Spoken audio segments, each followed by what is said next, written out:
నిర్మల్ జిల్లా భైంసా పట్టణంలో కేటాయించిన డబుల్ బెడ్రూమ్ ఇంట్లను ఒప్పగించాలని డిమాండ్ చేస్తూ లబ్ధిదారులు బుధవారం ఆర్డీఓ కోమలి రెడ్డికి వినతి పత్రం అందజేశారు. సంవత్సరం క్రితం డ్రా పద్ధతి ద్వారా ఇళ్లను కేటాయించిన ఇప్పటి వరకు తమకు ఇల్లు అందజేయలేదని తెలిపారు. ఇంటి అద్దెలు చెల్లించలేక చాలా అవస్థలు పడుతున్నామని వెంటనే అధికారులు ఇళ్లను అప్పగించాలని డిమాండ్ చేశారు. సోమవారం రోజున కలెక్టర్ గారి దగ్గరికి పోయి మనకు ఎప్పుడు ఇవి అలాట్మెంట్ చేస్తారు.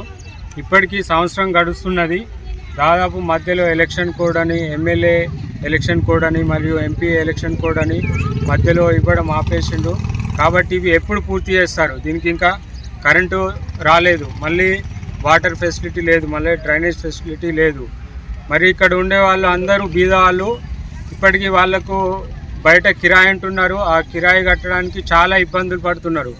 కాబట్టి ఇవి ఎంత తొందరగా పూర్తి చేసి ఈ లబ్ధిదారులకు ఇచ్చేస్తే అంత బాగుంటున్నాయని మేము కలెక్టర్ గారికి విన్నవించుకుంటున్నాం.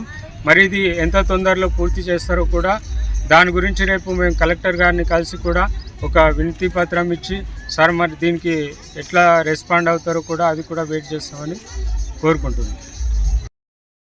భైంసా పట్టణంలోని డబల్ బెడ్రూమ్ లబ్ధిదారులు అంటే గత సంవత్సర కాలం క్రితం దాదాపు 440 మందిని లబ్ధిదారులుగా ఎంపిక చేసి డబల్ బెడ్రూమ్లు ఇస్తామని చెప్పేసి ఎంపిక చేయడం జరిగింది.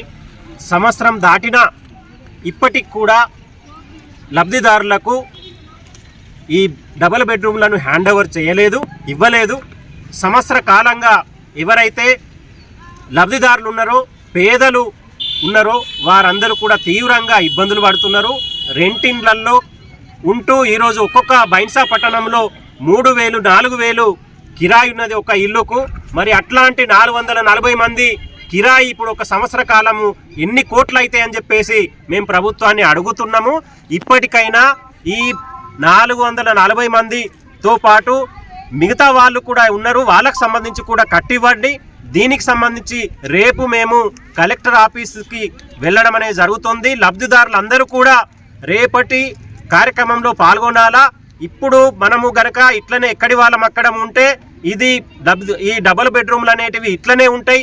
గవర్నమెంట్ కూడా మొన్నటి దాకా ఎలక్షన్లు ఉన్నాయని చెప్పేసి ఏదో ఒకటి చెప్పుకుంటా వచ్చింది. ఎలక్షన్లు అయిపోయినాయి, మరి ఇప్పటికి కూడా గవర్నమెంట్ నుంచి ఎటువంటిది లేదు. కాబట్టి మేము పార్టీలకు అతీతంగా ఇటు సంఘాలకు అతీతంగా అందరం లబ్ధిదారులము.